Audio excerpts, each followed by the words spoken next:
యెషయా గ్రంథం 60వ అధ్యాయం 2వ వచనం చదువుతాం. చూడుము, భూమిని చీకటి కమ్మిచున్నది, కటిక చీకటి జనములను కమ్ముచున్నది. యెహోవా నీ మీద ఉదయించుచున్నాడు, ఆయన మహిమ నీ మీద కనబడుచున్నది. మొదటి వచనం, నీకు వెలుగు వచ్చినది, లెమ్ము తేజరిల్లుము, యెహోవా మహిమ నీ మీద ఉదయించు. ఈ మాటలు ఏదో గ్రంథంలో ఉంది కదా అని చదవట్లేదు, అదేదో ఈరోజు వాక్య భాగం అని చదవట్లేదు. కానీ దేవుడి మాటలు మనలో ప్రతి ఒక్కరితో మాట్లాడుతూ ఉన్నాడు, ప్రతి ఒక్కరితో మాట్లాడుతూ ఉన్నాడు. కాబట్టి జాగ్రత్తగా శ్రద్ధగా మనం దృష్టి పెట్టి మనం విందాం. చూడుము, భూమి చీకటి కమ్మచ్చు. ఏం చెప్తా ఉన్నాడు? చుట్టూ చూస్తూనే ఉన్నాం కదా మనం. భూమి చీకటి కమ్మేద్దాం, పాపం విస్తరిస్తాం, చీకటి అలుముకుంటా ఉంది. వెలుగు ప్రకాశిస్తుందని చెప్పగలమా? చీకటి కమ్ముకుంటుందని చెప్పగలమా? ఖచ్చితంగా పాపమే ఎక్కువైపోతుంది, అది మనం చూస్తున్నాం. అదే మనం ఖచ్చితంగా చెప్పగలుగుతాం. యెషయా గ్రంథము 60లో దేవుడు మనతో మాట్లాడుతున్న సంగతి ఏంటంటే, చుట్టూ ఉన్న పరిస్థితిని మనం చూసినప్పుడు చుట్టూ చీకటి కనబడుతుంది, అపవిత్రత కనబడుతూ ఉంది, అది ఎక్కువైపోతూ ఉంది కూడా. కటిక చీకటి మనుషుల్ని కమ్ముకుంటా ఉంది. అయితే దాని నుండి ముందుగా మనం బయటపడాలి, అప్పుడే మనము ఇతరులను బయటికి తీసుకొని రాగలం. అది మనకు సాధ్యమవుతుందా? చుట్టూ మన చీకటిని మనం పోగొట్టుకున్నప్పుడు ఇతరుల చీకటి మనం వెలగొట్టగలమా? దేవుడు చెప్తా ఉన్నాడు, మొదటగా మనలో ఉన్న చీకటిని మనం పోగొట్టుకోవాలి, తర్వాత ఇతరులో ఉన్నటువంటి అంటే ఆ చుట్టూ అలుముకున్నటువంటి చీకటిని మనం పోగొట్టగలం, ఖచ్చితంగా చేయగలం. ఎందుకంటే మనము కాదు, అంటే మనలో ఉన్న దేవుడు చేయగలవాడు. నీలో ఉన్నవాడు గొప్పవాడు, లోకంలో ఉన్నవానికంటే గొప్పవాడు. లోకంలో ఉన్న ఆ చీకటి సాతాను వాడు గొప్పవాడు కాదు, మనలో ఉన్నవాడే గొప్పవాడు. కాబట్టి మనలో ఉన్నవాడు గెలుస్తాడు కూడా. ఎప్పుడు తెలుసా? మనం సరెండర్ అయినప్పుడు. ఆయన మహిమను నువ్వు చూపించగలవు, ఆయన శక్తిని నువ్వు చూపించగలవు. లోకానికి ఎట్లా తెలుస్తుంది ఆయన ఇంత శక్తిమంతుడని, ఇంత ప్రేమ గలవాడని ఎట్లా తెలుస్తుంది? ఆయన భూమి మీద మనల్ని ఏర్పాటు చేసుకుందే దేని కొరకంటే తను తాను ప్రత్యక్షపరచుకోవాలి నీలో. కాబట్టి నీలో తాను కనపడాలి, నీలో తాను కనపడాలి. యేసుప్రభు ఇప్పుడు నేను నరరూపిగా లేడు, ఎక్కడ లేడు, నీవే అని అంటాడు కదా. ఎందుకు? ఆయన మనల్ని వెలిగించినాడు, లోకానికి మీరు వెలుగై ఉన్నారంటున్నాడు.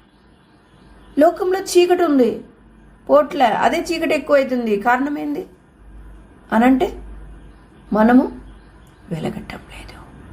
ఖచ్చితంగా గుర్తుపెట్టుకో, చీకటి ఎక్కువైతుంది అంటే చీకటి తప్ప, వెలుగు తప్ప. ఇప్పుడు ఒక రూమ్లో చీకటి ఉంది, అది పోవాలంటే ఏం చేస్తాం? చీకటి తరుముతామా? లైట్ వేస్తాం కదా, చీకటి పారిపోద్ది. లైట్ లేకపోవడం అనేది లైట్ది తప్పు కానీ చీకటిది కాదు. ఒకవేళ బెడ్ లైట్ వేసినాం అనుకో, చీకటి పోతుందా? పోదు. అంటే మన లైట్ ఎట్లా ఉందంటే బెడ్ లైట్ లాగా ఉంది, చీకటిని పంపలేనంత వెలుగు, అంతే. బుద్ధి లేని కన్యకలు, బుద్ధిగల కన్యకలు ఉన్నారు కదా, వాళ్ళని కూడా మనం గమనిస్తే వాళ్ళ దివిటీలు ఆరిపోవచ్చుండెను. బుద్ధి లేని వాళ్ళ సంగతి ఏంటంటే దివిటీలు ఆరిపోతుంది, నూనె లేదు, పరిశుద్ధాత్మకు లోబడే తత్వం లేదు గనుక ఆయిల్ లేదు గనక ఆరిపోతున్నాయి, గనుక వెలుగు లేదు. అలాగా ఆరిపోయే దీపాలుగా, మసగగా ఉండే వెలుగుగా మనం ఉండటం బట్టి మన ఇంట్లోనే చీకటి ఉంది, మనలోనే చీకటి ఉంది. మనం ఎక్కడ చీకటిని పారద్రోలేకపోతున్నాం. దేవుడు చెప్తా ఉన్నాడు, లెమ్ము తేజరిల్లుము, లే అంటున్నాడు.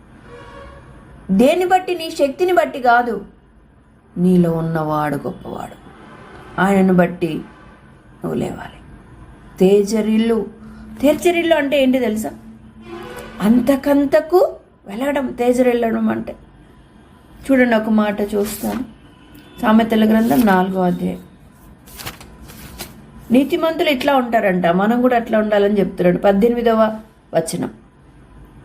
పట్టపగలగు వరకు వేకు వెలుగు తేజరిల్లునట్లు నీతిమంతుల మార్గం అంతకంతకు తేజరిల్లును. అది తేజరిల్లడం అంటే. వేకువ వెలుగు తేజరిల్లుతుంది. పట్టపగలగు వరకు అంటే వేకువ జామున వచ్చే వెలుగు ఎంత చిన్నగా ఉంటుందమ్మా,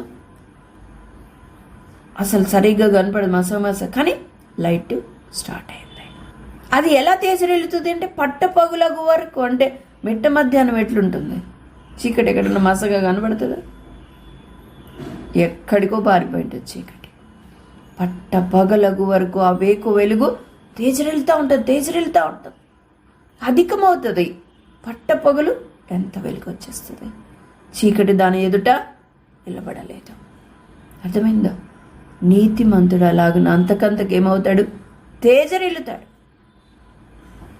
ప్రభువైన యేసుక్రీస్తు నేను నీతిమంతులుగా నన్నేమి చేస్తున్నారు. ఏం ఉచితంగానే కదా. అనందు విశ్వాసం ఉంచటం వల్ల మనం నీతిమంతులుగా తీర్చబడిన మన పాపం, మన యొక్క జన్మ కర్మ పాపాలన్నీ కుట్టుకొని పోయినాయి. అంతే, ఏం లేదు అసలు. ఎప్పుడు జ్ఞాపకం కూడా చేసుకొని సముద్ర అగాధంలో వేసేస్తున్నాను అంటున్నాడు. అంత శుభ్రంగా, ఇందాక ఆరాధన కూడా వింటా వచ్చినాక క్లీన్ అయిపోయినాం అంత. అసలు వీళ్ళ అన్నట్టుగా దేవుడు ఏం చేసేసినాడు అంటే మొత్తం తీసేసినాడు పాపం అంతా. ఎవరు తీసేయగలరా మాట్లాగా? ఎవరు నిన్ను శుద్ధి చేయగలరు?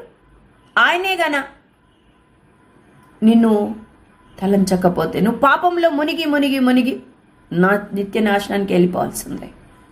కానీ ప్రభువు నిన్ను దర్శించినాడు. ఈ లోకంలో ఎంతోమంది కూడా ఇంకా పాపంలోనే ఉన్నారు. ఎంతోమంది దేవుడు వాక్యం వింటున్నారు కానీ లోబడలేకపోతున్నారు. ఆ లోబడేటువంటి కృపను కూడా దేవుడికి అనుగ్రహించినాడు. కేవలం విశ్వాసం ద్వారా నీతిమంతులం అయిపోయినాం. ఆ పాప స్వభావం మనలో నుంచి తీసేసినాడు.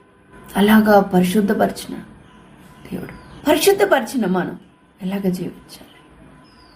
ఏ బానిసత్వం నుండి అయితే దేవుడు మనల్ని విడిపించడానికి ఆ సిలువంత గొప్ప క్రయం చెల్లించినాడో, తను తాను ఆ యొక్క సిలువకు అప్పగించుకున్నాడు. మళ్ళీ ఆ చెత్త దానికి బానిసగా పోతావా? ఆ చీకటికి తొత్తుగా బతుకుతావా? నా ప్రభు చనిపోవడానికి కారణం నా పాపమే. తిరిగి నేను సిలువ ఆయనకు వేయకూడదు, వేయను. హెబ్రీయులకు రాసిన పత్రిక 6వ అధ్యాయంలో ఏమనుంది? ఒకసారి ఆయన వెలిగించబడి మనము తప్పిపోయిన ఎడల 4వ వచనం. ఒకసారి వెలిగింపబడి పరలోక సంబంధమైన వరమును రుచి చూచి పరిశుద్ధాత్మలో పాలివారై దేవుని దివ్య వాక్యమును రాబో యుగ సంబంధమైన శక్తుల ప్రభావం అనుభవించిన తర్వాత తప్పిపోయిన వారు తమ విషయంలో దేవుని కుమారుని మరలా సిలువ వేచు బహాటంగా ఆయనను అవమానపరచుచున్నారు కదా. ఏమని అర్థం? మనం మరలా అదే పాపంలో ఉంటే ప్రభుని మరలా సిలువ వేస్తున్నట్టు లెక్క. అంతేకాదు, కుక్క తన వాంతికి తిరిగినట్టు సంగతి. పంది ఇది కడగబడినా కూడా మళ్ళీ తీసుకుపోయి బురదలో తొలుతుంది. అలాంటిది కాదు మన స్వభావం. గొర్రెపిల్ల వలె ఉండాలి. పొరపాటున అది పడినా కూడా తిరిగి లేచి వస్తుంది. పొరపాటున అది పాపం అంటుకున్నా కూడా చీచి ఇది కాదు నా స్థలం, ఇది కాదు నా పని, లే పక్కకెళ్ళి, అలాగ పక్కకు వచ్చేస్తుంది. అలాగ నువ్వు జీవించాలి. ప్రభు నీ కొరకు అంత క్రయం చెల్లిస్తే నువ్వేం చేస్తున్నావు అసలు? ఎప్పుడు ఇమ్ము జలగలాంటి స్వభావమేనా? ఎవరు ఇవ్వగలరు? నేను నీతిమంతులుగా ఎవరు తీర్చగలరు? నేటి కాలంలో చూస్తే పరిశుద్ధపరచబడడానికి ఎక్కడికెక్కడికో హిమాలయాలకు వెళ్తున్నారు. అక్కడ పోయి ఏదో చేస్తే వీళ్ళు పరిశుద్ధపరచబడి పాపాలు పోతాయని ఎంతో డబ్బులు, ఎంతో మోకాల మీద వెళ్తున్నారు. వాళ్ళకి తెలియట్లేదు ఎంత ఉచితంగా ఫ్రీగా మనం పాపాలన్నీ పోగొట్టేసుకొని నీతివంతులం అయిపోయినాం. ఏమాత్రం కృతజ్ఞత చూపిస్తున్నాం మన ప్రభుకి. ఇంకా మనం ప్రార్థించకపోయినా, ఇంకేమి అడగకపోయినా అన్నీ చూసుకుంటున్నాడు. ఎన్నో కనిపిస్తున్నా కనబడని ప్రమాదాల నుంచి దేవుడు మనల్ని తప్పిస్తూ ఉన్నాడు. కాబట్టి రక్షించబడిన మనం కృతజ్ఞత కలిగి జీవించాలి. లోకంలో దేవుడు ఎందుకు వెలిగించినాడు? పోనీ వెలిగించినాడు, అబ్బా రక్షించినాడు, పరలోక రాజ్యం తీసుకెళ్ళలేదు, ఇంకా ఎందుకు భూమి మీద పెట్టినాడు? మనకు తెలుసు కదా 43 యెషయా గ్రంథంలో ఏమని రాయబడింది? 7వ వచనం, నా మహిమ నిమిత్తము నేను సృజించిన వారిని. అర్థమవుతా ఉందా? దేవుడు ఎందుకు నిర్మించుకున్నాడు? ఆయన మహిమ కోసం నిర్మించుకున్నాడు. ఏం చేస్తా ఉన్నాం ఆయన మహిమ కొరకు? ఆయన మహిమ కొరకు ఏం చేస్తున్నాం? ఆయన మహిమ కొరకు నిర్మించుకున్నాడు అంటున్నాం కదా. ఇప్పుడు యెషయా గ్రంథం 60లో ఏమంటున్నాడు? చూడు, నీతోనే చెప్తా ఉన్నాడు, నా బిడ్డ చూడు, చీకటి కమ్ముకుంటుందమ్మా, కటిక చీకటి జనములను కమ్మేస్తా ఉంది. ఇదిగో నేను నిన్ను వెలిగించిన, నేను నీ మీద ఉదయించిన, నా మహిమ నీ ఎదుట కనబడుతుంది. నువ్వు లే తేజరిల్లు. తేజరిల్లం అంటే అంతకంతకు ఆత్మీయంగా అభివృద్ధి పొందడం. ఇంతే తేజరిల్లం అంటే, అంతే, అదొక్కటి చెయ్యి, అంతే. నాకు చెప్పింది అదే దేవుడు, నేను మీకు చెప్పేది కూడా అదే. నువ్వు ఏదో అందరి దానికోసం పాకులాడద్దు. దేవుడు నీకు ఏ దినం ఏం చెప్తాడో దానికి లోపడ, అంతే. ఆ రోజు సిలబస్ అంతే, అంతా ఒకసారి నీ మీద కుమ్మరించాడు. ఈ దినం ఏం ఆజ్ఞాపిస్తున్నాడు దానికి లోపడ. ప్రభుకి ఎప్పుడు సమీపంగా ఉండు. వారు నానాటికి బలాభివృద్ధి నొందుతూ ప్రయాణం చేసేదారు. వాటి వారు ఉంటారు సియోనులో. అర్థమైందా? 84వ కీర్తన 7వ వచనం చూస్తాం. దావీదు అంతకంతకు వర్ధిల్లెను. నువ్వు వర్ధిల్లే దిశలో లేవు అంటే దిగిపోతున్న దిశలో ఉన్నావని గుర్తుపెట్టుకో. వర్ధిల్లడం అంటే యెరూషలేముకి వెళ్ళేటువంటి దిశ, ఎక్కే దిశ. అందులో నువ్వు లేవంటే ఎక్కే ఏ దిశ? ఎరికో దిశలో ఉన్నావని అర్థం.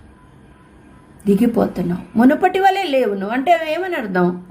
ఎవరినో అనుకుంటున్నావు కదా, అతనెవడో దొంగల చేత కొట్టబడినాడు, అన్ని పోగొట్టేది ఎవరి గురించో మళ్ళీ బోల్డ్ సంగతులు మనం చెప్తాం. అసలు మనం ఆ స్థితిలో ఉన్నామనే సంగతి గుర్తుపట్టట్లే. మనకి ఎప్పుడు గుర్తొస్తుందో తెలుసా? నిజంగానే దొంగలు వచ్చి మన రక్షణ వస్త్రం కోల్పోయి మన కొన ఊపిరితో పడేస్తాడు. అప్పుడు అయ్యో నేను ఎరుకో దిశలో ఉన్నానా, అప్పుడు అర్థమవుతుంది.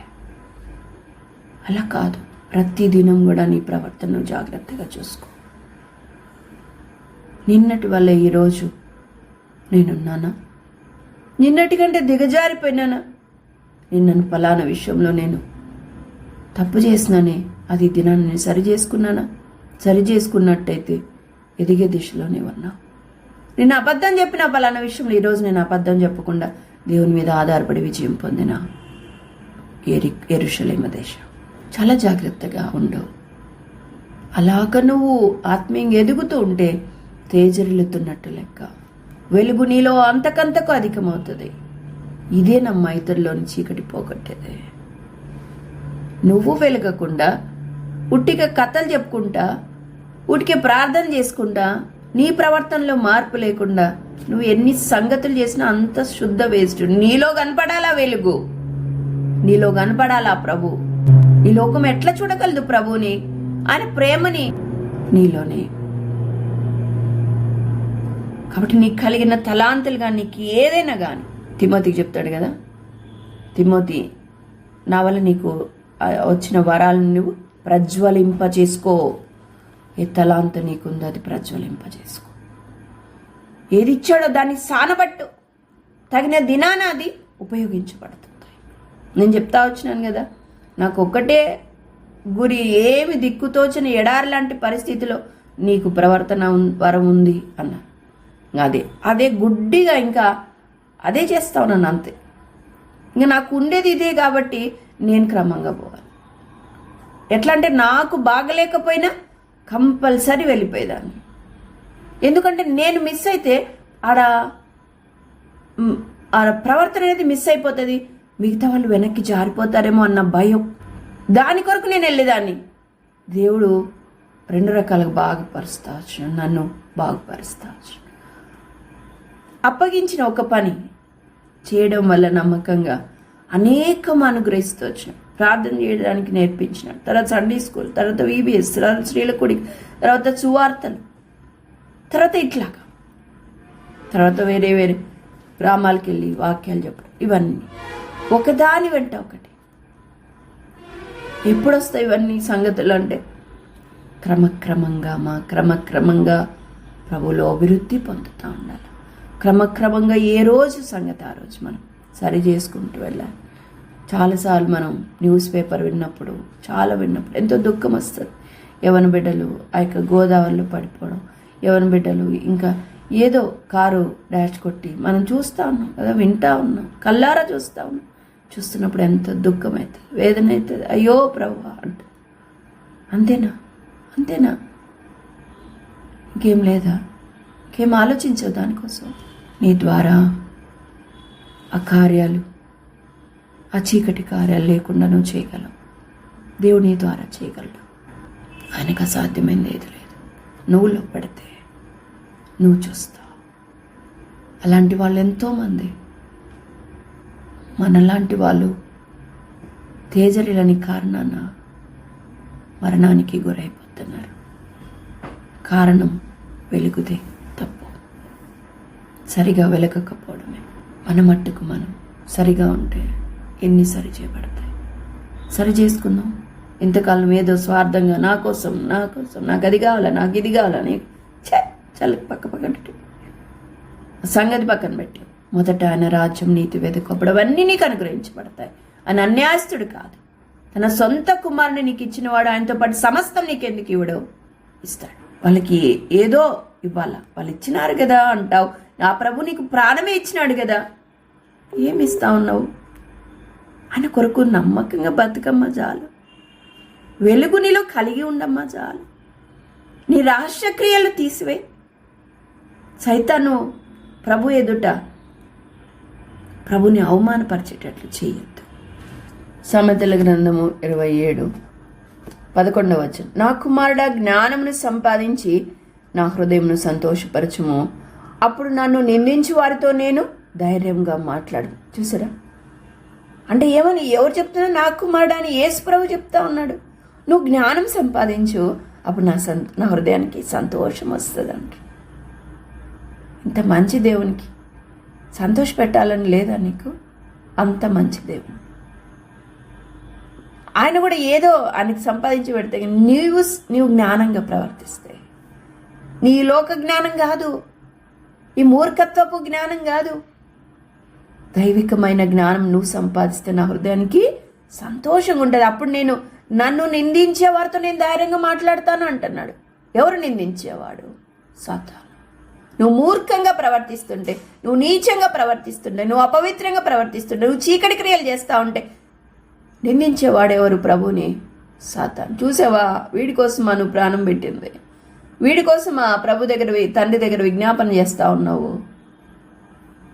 ఎంతసేపు నా స్వార్థపూరితమే, ఎంతసేపు తనకి అంటే తను పాపం నుంచి బయటకు వస్తే ఇతరులని బాగు చేస్తాడు, కానీ తను ఆ పాపాన్ని విడిచిపెట్టలేకపోతున్నాడు.